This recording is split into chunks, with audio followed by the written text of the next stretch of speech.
新竹竹东伫咧1930年代时阵，有一间病院叫做中村病院，是迄当阵真出名的医生馆。这栋厝经过真侪届转手拍卖，2018年的时阵，这个医生伊的子孙甲买回来。去年12月份通过审议，成做新竹县的古迹。即马过翻过了后，变做一间咖啡馆，卖办一寡艺文的活动，希望甲因家族的故事会当继续传落去。 西洋式的老厝，过去是竹东真出名的医生馆。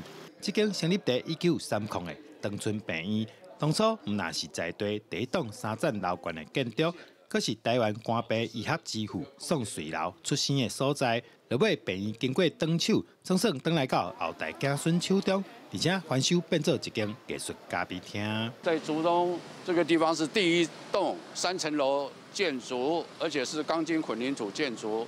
在当时来讲，民间住宅有这么设施是相当先进的。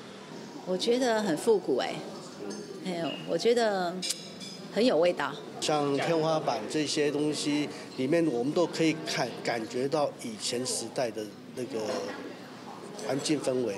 长春病院外口是以细石的墙面，加上几何图样以及花草装饰。 这来是采木造以及泰鲁为主，是迄时阵上流行的欧洲建筑风格。目前已经通过新竹县的县定古迹审议。我们已经评定为新竹县指定古迹之后，在修复前，我们还是维持一个咖啡馆的营运，来维持这个基本的。最重要是打开门，让乡亲还有中亲们都可以来这边，有点像故事馆的一个概念。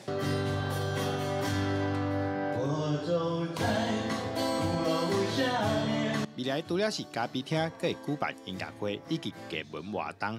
后代子孙希望在保存建筑以外，把宋家的故事会当永续传承落去。记者杜君和新竹报道。